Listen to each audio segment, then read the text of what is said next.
Amigos, continuamos con más información. Este 2019 ha sido proclamado como Año Internacional de las Lenguas Indígenas y es que según la ONU, los pueblos indígenas constituyen el 6% de la población mundial, población que habla 4.000 lenguas, de las cuales 48 se encuentran en el territorio nacional. Es por eso que vamos a hablar sobre la importancia de esta designación, de qué representa este año, con la viceministra de Interculturalidad, Elena Burga, porque ella está por viajar a Francia, a la sede de la ONU, de la UNESCO, donde se va a dar esta proclamación de manera oficial y en una representación bastante importante. Muchísimas gracias por acompañarnos, viceministra.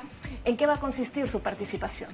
Bueno, efectivamente, este es el Año Internacional de las Lenguas Indígenas. Creo que todos los que trabajamos y estamos apostando por la diversidad, por la valoración de nuestras lenguas y de nuestras culturas originarias, estamos contentos porque convertir este año en el Año de las Lenguas nos ayuda justamente a visibilizar toda la problemática de las lenguas originarias en todo el mundo y en América Latina y en nuestro país, pero también todo lo que venimos avanzando, ¿no? Porque hay cosas que se están haciendo, aunque los retos son todavía enormes. El lanzamiento en París es el lanzamiento mundial, efectivamente, es el lunes 28 y ahí el Perú, en este caso, el Ministerio de Cultura tiene la representatividad de toda América Latina, ¿no? Vamos a hablar en nombre de toda América Latina y el Caribe, y la verdad que va a ser una ceremonia sumamente interesante.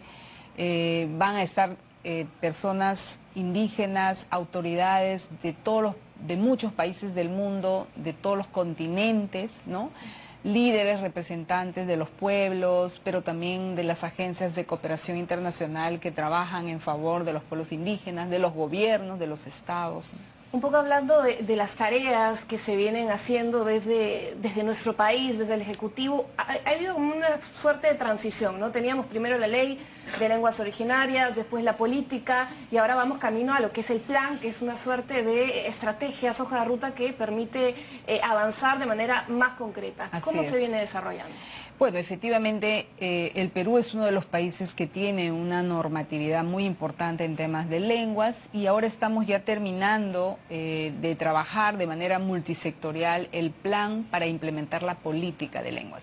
En realidad ya venimos implementando la política, ¿no? Porque desde hace años estamos formando a los traductores e intérpretes en nuestro país, ya tenemos traductores e intérpretes de 38 de las 48 lenguas. También formamos y certificamos a los servidores bilingües que hablan una lengua, servidores del Estado, pero efectivamente estamos terminando un plan que nos va a permitir avanzar mucho más rápido y que es un plan a mediano plazo con metas, con indicadores, ¿no? Este plan debe ser aprobado este año, va a pasar por proceso de consulta previa a las organizaciones indígenas del Perú y debe ser aprobado con un decreto supremo luego. Bueno, es interesante esto que usted señala, porque claro, la problemática, los desafíos que tenemos con respecto a nuestras lenguas originarias en cuanto, por ejemplo, cómo se están perdiendo o cómo algunas están también en extinción, le compete a todos los sectores, ¿no? Desde el Ministerio de Educación también se ha hecho un trabajo importante que es importante destacar. Usted ha estado a cargo de la educación básica intercultural bilingüe. ¿Cómo es el trabajo, por ejemplo, con el Ministerio de Educación? Así es. Bueno, el Ministerio de Cultura, digamos, es el ente dentro del Estado rector en temas de pueblos indígenas y, por supuesto, de las lenguas del Perú. Pero todos los sectores tienen responsabilidades funcionales en relación a la atención a los pueblos indígenas. Y el Ministerio de Educación es el sector que más ha avanzado justamente en esa atención a los niños, niñas, adolescentes y adultos de pueblos indígenas, una atención con una educación intercultural y bilingüe, ¿no? Ahí también hay una política, hay un plan que se ha aprobado y que se está implementando. Hay una relación muy buena entre el trabajo que se hace desde cultura, pero que es para todo el Estado peruano, y el trabajo que hace educación. De hecho, el año pasado se aprobó, en noviembre del año pasado, se logró aprobar el nuevo mapa etnolingüístico del Perú. Eso lo ha promovido el Ministerio de Educación. El Ministerio de Educación es quien tiene la competencia del mapa etnolingüístico, pero ha sido un trabajo con el Ministerio de Cultura, ¿no? La Dirección de Lenguas Indígenas del Ministerio de Cultura y con el INEI. Este mapa, lo más interesante es que nos permite por fin saber dónde predominan las lenguas indígenas, ¿no? Del Perú, y allí en esos lugares donde predominan, la Constitución dice que son lenguas oficiales, el castellano, el quechua y el aymara y otras lenguas indígenas allí donde predominan, pero no sabíamos oficialmente dónde predominan. Más o menos sabemos porque vemos que en Cusco se habla el quechua, en Ayacucho también, en Puno el aymara, pero ahora el mapa etnolingüístico nos dice en qué provincias, distritos, regiones predominan determinadas lenguas y en esos lugares donde predominan los servicios del Estado, o sea, políticas públicas, se ¿no? tienen que ofrecer en la lengua, es decir, los hospitales del Estado, las postas, las comisarías, el Banco de la Nación, las escuelas, por supuesto, todas las entidades del Estado tienen que ofrecer los servicios en la lengua de los ciudadanos, allí donde predomina. El sistema judicial también es importante. Exactamente, resaltar. todo ese tema judicial. Ya que usted señala el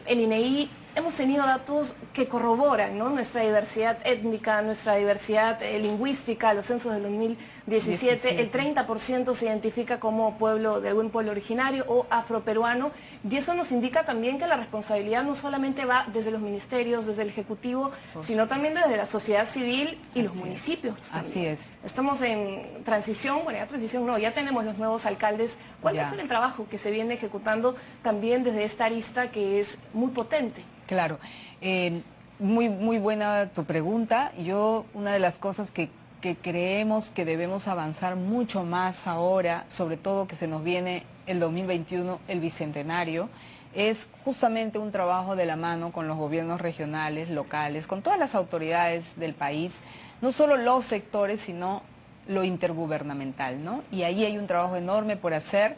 Ahora que tenemos el mapa etnolingüístico, cada gobernador debería poder decir, el gobernador de Cajamarca, de Cusco, de Loreto, de Ayacucho, de Ucayali, bueno, cuáles son las lenguas que tengo en mi región, cuáles son, en qué distritos esas lenguas predominan y cómo voy a hacer este trabajo de atender a esa población en su lengua.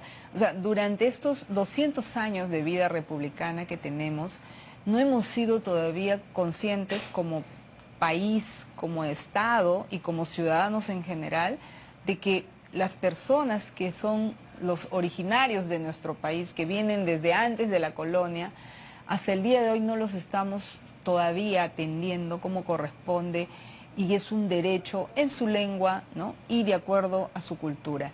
Eso ha empezado a cambiar. En los últimos años en nuestro país hay varias entidades del Estado que han empezado. Tenemos el registro bilingüe del RENIEC, tenemos del Poder Judicial las PIAs también, las ¿no?, PIAs que llevan los servicios, y ahí el Ministerio de Cultura pone los traductores e intérpretes ahí en estas plataformas itinerantes que van por las comunidades.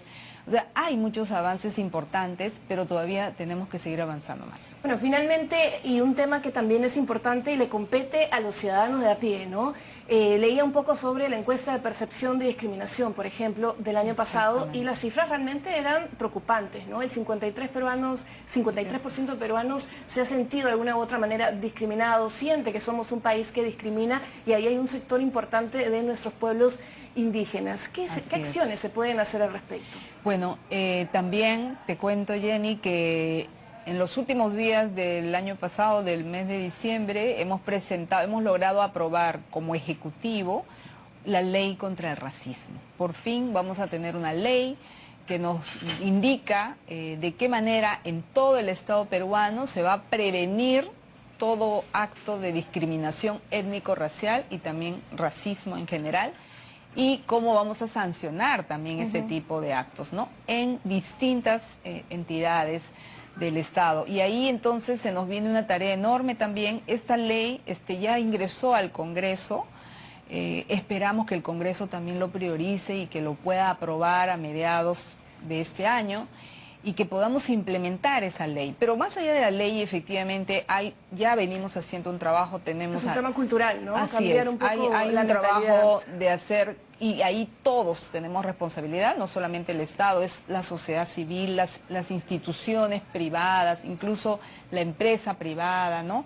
Y las organizaciones indígenas que han sido las más interesadas en que se saque esta ley, las organizaciones afroperuanas también, y que han sido las más interesadas en que se haga esta pregunta de autoidentificación, ¿no? Que al inicio causaba cierta preocupación. Fue todo y expectativa drama, también, ¿no? Sobre pero los nos resultados. ha dado muy buenos datos y estos son los resultados del censo que nos ayudan, con todas las limitaciones que puedan haber, nos ayudan a orientar nuestras políticas públicas, ¿no? Bueno, muchísimas gracias por esta entrevista, explicándonos un poco las acciones que se vienen ejecutando y también teniendo en cuenta que el viceministro de Interculturalidad, Elena Burga, va a representar a nuestro país, América Latina y el Caribe, en la sede de la UNESCO en París, como parte del Año Internacional de las Lenguas Indígenas. Gracias por acompañarnos, gracias a usted.